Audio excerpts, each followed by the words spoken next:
Je m'appelle Marjorie Nakache, j'ai 53 ans. Je travaille à Stein, dans le 93, depuis maintenant 32 ans. Et je suis metteur en scène de théâtre et je dirige le studio Théâtre de Stein.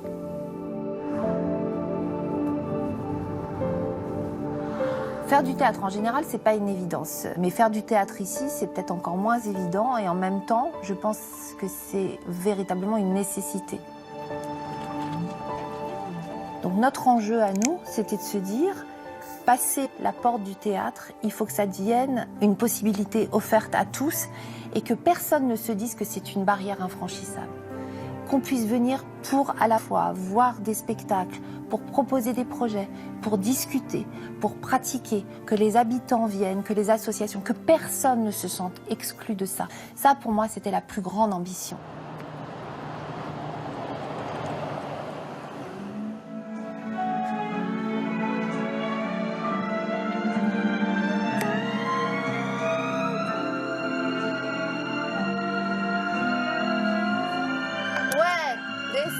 Hop, ça remonte.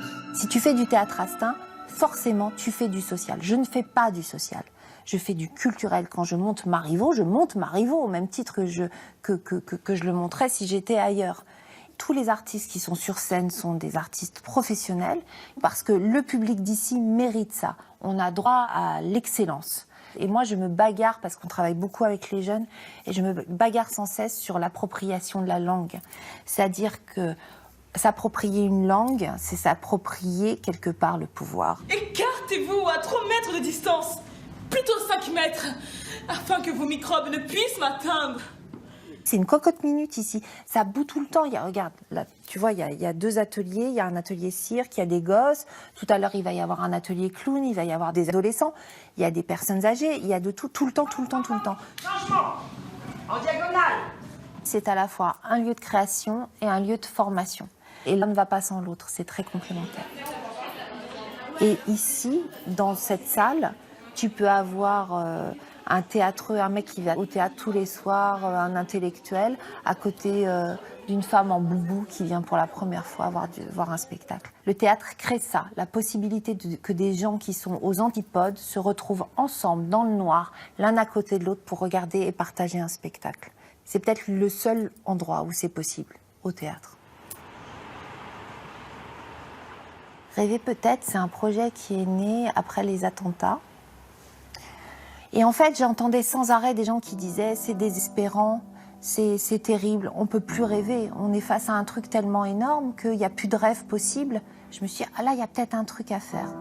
Parce que la parole des gens et du citoyen est aussi importante que la parole du poète. Ah, mon rêve, c'est d'essayer de rendre heureux ceux avec qui je serai. Et notamment, bien sûr, ma femme et puis mes enfants. Changer le monde, déjà. La paix dans le monde et pas de guerre. Et chacun, il aime l'autre avec sa peau, son couleur. Je leur dis, vous avez honte d'habiter à Stein ? J'en ai pas honte, j'en suis fière, au contraire. C'est plus dur de faire du théâtre aujourd'hui qu'il y a 20 ans. Parce qu'il y a moins d'argent et que donc forcément, la culture et l'éducation, c'est quand même en priorité qu'on coupe là. Je faisais 2 créations par an il y a encore 10 ans. Aujourd'hui, c'est plus possible. C'est-à-dire que je fais une création par an, donc il y a des spectacles que je ne peux pas monter parce que je n'ai pas les moyens de les monter. Alors là même qu'il y a une énergie de vie, il y a une envie de participer à cette société. Il y a une envie des gens d'être citoyens et de vivre en paix les uns avec les autres, de vivre ensemble. Nous, on y participe. On le fait, on tient ça à bout de bras. Et parfois, on se sent un petit peu abandonné. Pas un petit peu. Et on se sent abandonné. Mais je ne lâcherai pas l'affaire parce qu'ils n'ont pas raison. C'est tout. Et c'est nous qui avons raison. Quand tu regardes dans Rêver peut-être, ils disent tout ce qu'il faut faire. Ils le disent, il n'y a qu'à les écouter. Il n'y a qu'à les écouter. Et les hommes politiques, ils sauraient ce qu'il y a à faire. Mais ils n'écoutent pas. Ils n'écoutent pas.